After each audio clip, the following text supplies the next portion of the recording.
Hello friends, welcome back to another Magic Monday. Today we're looking at a deck called One Day at Horrorland with the commander Ramos Dragon Engine, a 6 mana cost legendary artifact dragon creature with 4/4 and flying. Whenever you cast a spell, put a 1/1 counter on Ramos for each of those spells' colors. Remove 5 1/1 counters, add white, white, blue, blue, black, black, red, red, green, green. Activate only once per turn. Under the hood, we have 39 creatures and 19 non-creatures, an average mana cost of 3.9. A little white, even less red, a good little splash of green, a bigger splash of blue, and predominantly black. Those 39 creatures, you might notice 34 of them are horrors, hence the title of the deck. It is a horror tribal deck. And I couldn't find a good commander that I liked, so I just threw Ramos in there with the idea that it's a 5-color deck, and we can get some counters on him to cast some other stuff. 19 creatures or 19 artifacts, they're pretty much broken down into 1, 2, 3, 4, 5-ish creatures, and everything else is mana rocks. 11 enchantments, including 6 horror enchantments, and 41 lands. Because the mana cost is a little high, I added an extra land. So, skipping mana rocks, we have things like Concealing Curtains, which turns into an eye horror.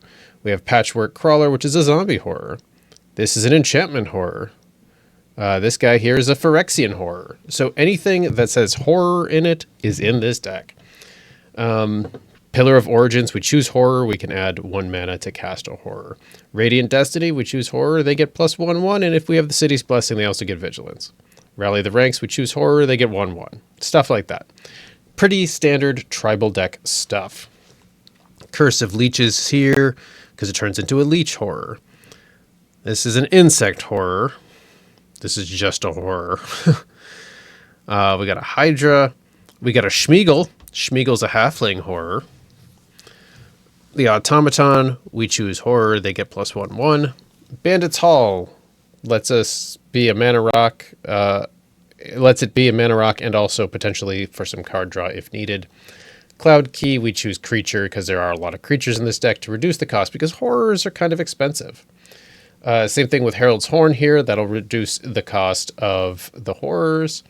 And Urza's Incubator here will reduce them by 2.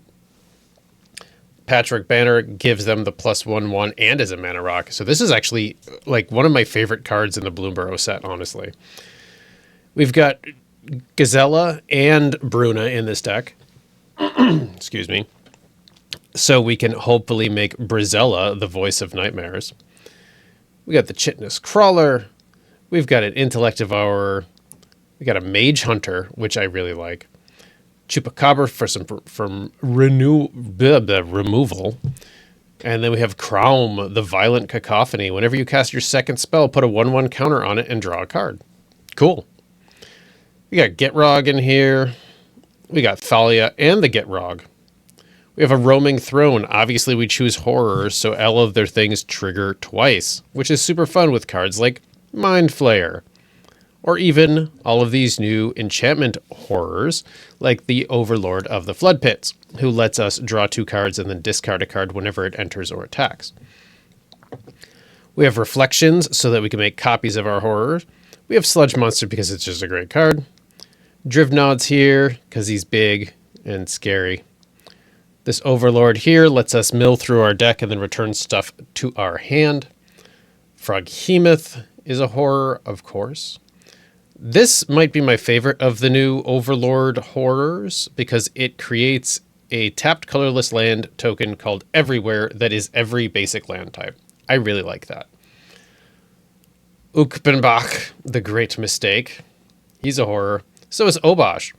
If a source you control with an odd mana value would deal damage to a permanent or player, it deals double that much instead.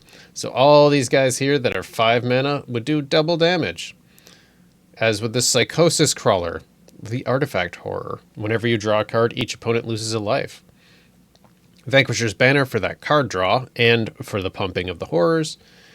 Overload of the Boiler Bilges, which is just a horrible compound word, but it's kind of cool. Sauron's a horror. And I think anybody who watched Rings of Power would agree with me.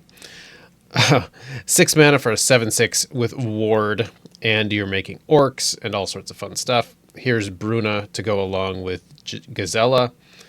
We have this Overlord of the Mist Moors, which is a really cool artwork and very creepy, but it makes some insects for us. Hullbreaker Horror for some control. Even Crick is a horror. Not a great one in this deck, but he's here because he is. Toxrill, tremendous card here for just aggravating your opponent. And finally, Zapandrel, Hunger Dominus. He's a horror too, and he doubles the power and toughness of each creature I control at the beginning of each combat. So that's fun. And then a bunch of lands. If it has 2 mana or 3 mana possibilities, it's in this deck.